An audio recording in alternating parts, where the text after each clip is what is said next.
Support comes from the Missouri Forest Products Association. Missouri produces wood pallets, railroad ties, white oak barrels, hardwood floors, and more. Details on the variety of products made in the state are at choosewood.com. From St. Louis Public Radio.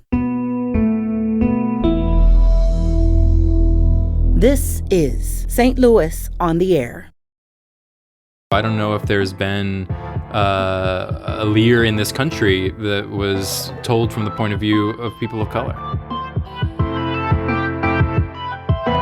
But he's had 15 more years to marinate on some of the existential questions that King Lear asks about legacy, about mental health, about homelessness. And the difference between who they are and who they thought they were.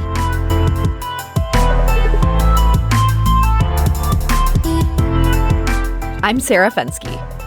William Shakespeare wrote at least 17 comedies, but King Lear could hardly be further from them. The bard's most devastating play grapples with old age, insanity, and the difficulty of parenting manipulative children. And for an actor, it offers the opportunity for a great psychic howl, a portrayal of an aging man battling a literal storm, as actors from Laurence Olivier to James Earl Jones have demonstrated in the title role. Blow winds and crack your cheeks. Rage, blow, you cataracts and hurricanes. Spout till you have drenched our steeples round the cocks. You sulphurous and thought-executing fires, for couriers of oak-cleaving thunderbolts, singe my white head.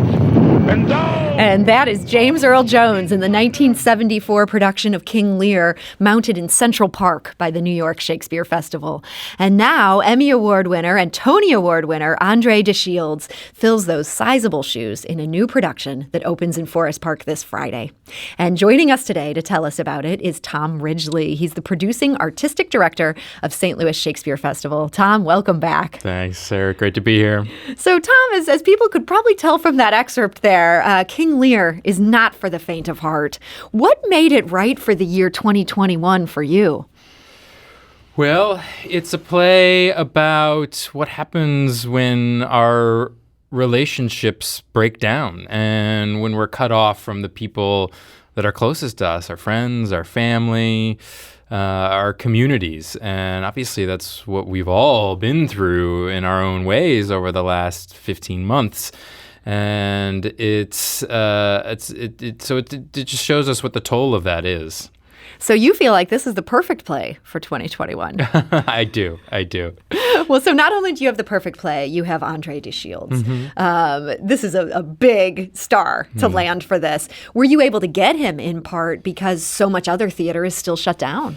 I'm sure that was a big part of it, but Andre's a man of the theater, and actors love to return to their roots. And it's a role that Andre tackled about 15 years ago when he was 60, and he just felt like there was more to explore, and he'd been waiting for an opportunity to do it again. And so, yeah, schedules did align, but also this was something that he'd had on his sort of bucket list. So we were able to talk earlier today, actually, to Carl Cofield. He's the Associate Artistic Director of Classical Theater of Harlem, and he is the director of St. Louis Shakespeare Festival's production of King Lear. And we wanted to talk to him about Andre and yes, that previous performance Andre had done in this role and a bunch of other things. So I asked Carl about his thinking on casting entirely actors of color in this King Lear, and here's what he said. It was important for me to have a company made up of people of color. You know, it's no, we're living in a global reckoning where we're talking about equity, diversity, and inclusion. And there's a great article called "We See You, White America" about equity in theater. And for me, when I reimagine classic stories, one of the great myths of Shakespeare is that it can play anywhere. You can put it on the moon, you could put it underwater, and if you're dramaturgically sound, the themes will still resonate. So in this production, I wanted to test that theory. So my King Lear is set in a northern African country in the future. So it was important for me to put people of color in the forefront and not on the peripheral, which is sometimes the case in Shakespeare. You can be in Hamlet, but you can be Laertes or Horatio or someone else, but you're normally not going to be Hamlet. So it was important for me to explore and interrogate King Lear through a multicultural lens. And so how does that lens change our understanding of this classic tragedy? I think it doesn't, really. I mean, and that's not a glib answer. I honestly believe that the personal, familial drama that is King Lear plays out just the same. I just think it's more inviting to an audience who might not be used to seeing it through this multicultural lens. And that's exciting because other themes might jump out to you when you have people of color saying these lines. So does that sort of put the family story front and center as opposed to the political story? Yeah, I've always approached this production through the lens of it's a family drama set on a political landscape. Obviously, the dysfunction of the family breaks down in Act 1, Scene 1. It's front and center. And then, over the course of that, it unravels on this massive political war that is the backdrop that is slowly making its way to the forefront. So that's a great question. I approach it through the lens of a familial drama unfolding in front of the audience's eyes. And so you have at the center of this drama, this is King Lear, played by Andre de Shields. He's such a wonderful actor. It was interesting to read. He played this role 15 years ago at the Classical Theater of Harlem. That's where you're an associate artistic director. Did the performance there at your theater, did that leave a lasting impression? Andre did the role before I was a part of the organization, but I'm here to tell you people still remember it. People still talk about it. It's Andre de Shields is a treasure. There's very few actors who obviously have the resume of Andre de Shields, but who have the ability and the appetite to still want to climb the Mount Everest of King Lear. And Andre does it with such grace and such dignity and such majesty that it's a true pleasure to collaborate with him. And I think I don't want to speak for him, but I think he's approached it through a different lens. 15 years ago, obviously he's a younger man doing the role, but he's had 15 more years to marinate on some of the existential questions that King Lear asks about legacy, about mental health, about homelessness. So he's had 15 more years to ruminate on these really massive themes and massive issues. And, when we began talks about possibly collaborating, we went through all of these things. And as Black men, I think we have a shared common vocabulary about certain of the issues, and certain issues, we varied on.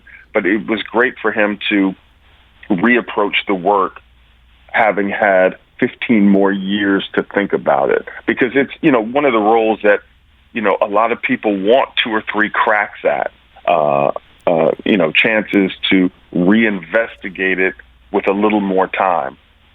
So he first did it when he was 60. He's doing it now at 75. Do you think there's going to be a third crack at this role in his future? Well, if I have anything to do with it, there would be. One never knows. We are fortunate to be in a moment right now where we're welcoming live theater back, right? Had you told me, 18 months ago that theater would be shut down for a year, that window might have closed for some actors to do these great roles. So for us to be in the present moment where Andre was available and willing to do the role, and then to have the opportunity, the venue, the theater, St. Louis Shakespeare Festival, to give us the platform to do it, is truly incredible. And I don't take that for granted. We have a privilege of making theater. And so, you have to seize the moments when they're here. So if the future, would permit for a third, that would be incredible. But if not, we're going to make the most of this opportunity and really tell our King Lear, which I venture to say is probably unlike any Lear most of your listeners have ever seen. And that is Carl Cofield. He's the Associate Artistic Director of Classical Theater of Harlem and the Director of St. Louis Shakespeare Festival's production of King Lear. He spoke with me earlier today. I'm here now live with Tom Ridgely, the Producing Artistic Director of St. Louis Shakespeare Festival. Carl promises that this is unlike any Lear we've ever seen before. Is that in part because of almost that Afro-futuristic setting that he talks about? I think that's a big part of it. I don't know other than perhaps the Classical Theater of Harlem's production 15 years ago, I don't know if there's been a Lear in this country that was told from the point of view of people of color. And so it's both Carl's directorial vision of where he's setting it, that sort of Afro-futurist take that you mentioned, and it's also the company itself, both the cast and the creative team being comprised of people of color. That just is a totally different perspective than we've ever had before. So this North African country in the future, where Carl has set this production, how is that suggested by the production without just devolving into being so over the top or getting kitschy? Well, I mean, one of Carl's great gifts is attracting extremely talented people to his projects. And our costume designer, Wilson Chin, and our scenic designer, Wilson, and our costume designer, Mika, have created a visual world that locates you exactly in that place of a near future African nation, because that's what their job is. And so you, even before the show begins, you're seeing it and you're hearing it. I think one of the most exciting things about this production is the music and the sound that goes along with it, and it just puts you right there. So you'd mentioned that this to you is a really good play for this moment that we're in, because it's about so many things disintegrating and us being alone. And there's, I think, the great debate about King Lear is whether it's ultimately a completely nihilistic play or whether there's some hope there. What do you think? Where does this production fall? I think there's an enormous amount of hope in this play. I mean, obviously it's a tragedy, so there's death, but that's, first of all, an inescapable part of life, and the more we try to run from that, the more problems we create for ourselves, and that's one of Lear's struggles is trying to hold on while letting go. But it's shot through with a kind of earthly grace. People are constantly asking for and receiving forgiveness. Lear and Gloucester have enormous revelations about who they are, and the difference between who they are and who they thought they were, or who they are and who they want to be. So that to me is very hopeful, that we can, at any stage of life, that we can still learn and still improve and still understand and still connect in deeper ways. So I think there's a lot there to take away that's hopeful. So there's some hope in this tragedy. There's also hope in the very fact of theater returning. I know I'm so excited about this. I know you're excited about it. You committed to this production back when you were not sure if there'd be a third wave of the pandemic. There has not been a third wave here in this country. Were you intent on this show going on no matter what? Well, certainly not no matter what, but we just hoped that it would work out, and it did, so thank goodness. But obviously, at every step of the way, we've had to, put health and safety first, and so we're just lucky in a way that it timed out for us. This is when we always do Shakespeare in the Park, right after Memorial Day weekend, and lo and behold, here things, COVID really does seem to be on the run. That's obviously not gone yet, and so we're still being cautious in everything that we're doing. But we're grateful that we get to be one of the first shows, maybe the first major production that's out of the gate, besides our friends here at the Rep. That's right. There are a few here and there, but this is certainly a big deal. And, when you guys released the reserved pods that people could get for this, I was personally shocked and horrified at how quickly they went. I mean, people just snapped those up. Were you gratified to see that? Yeah, we always are happy when people want what we have to offer. And obviously we hoped that there would be an appetite for, not just live theater, but for this production of King Lear. So yeah, it feels great. We're just happy to be able to provide it for folks. And let me tell you, last night was the first night in 15 months that I'd been in an audience for a live production, and it was just an incredible feeling, an incredible sight to see people gathering and talking and just enjoying being together. And so last night was the preview. There's another preview tonight. Is this show ready? Friday, it's going to be all that you dreamed it would be. Show folk are very superstitious people. So, opening night is opening night. And, there's a great line from Shakespeare in Love, where a producer says that showbiz is a series of, calamitous disasters or insurmountable obstacles on the way to certain disaster, but it all works out in the end. And so it's going to work out for this King Lear. I'm sure it will work out, yes. So in our final, 30 seconds here, you made a great case for the hope that is in this production of King Lear. Why, if people are feeling like, I don't know if I'm down for a tragedy, why would you encourage them to go out to Forest Park for this? Well, because the thing that we've been missing over the last year and change hasn't just been entertainment. It hasn't just been stories. We've been able to enjoy a lot of those, actually. It's being able to enjoy them with other people. There's a difference between watching something on a screen and being in a space with other people, hearing their reactions, just feeling the air vibrated together. So it's the sense of community, the sense of gathering, the sense of togetherness that I think is actually what we've missed most about the theater. Well, Tom Ridgely, producing artistic director of St. Louis Shakespeare Festival, thank you. Thank you. St. Louis on the Air is a production of St. Louis Public Radio. Understanding starts here.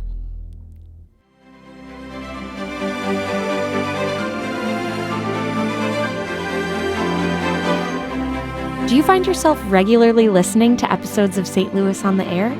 Suggest us to a friend you think might enjoy our conversations. And leave us a review and rating on Apple Podcasts on the App Store. It's the simplest way to help people discover our show. Thanks.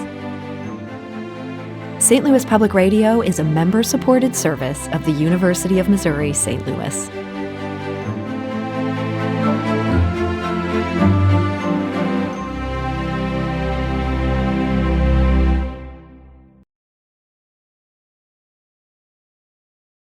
Support comes from the Missouri Forest Products Association. Missouri produces wood pallets, railroad ties, white oak barrels, hardwood floors, and more. Details on the variety of products made in the state are at choosewood.com.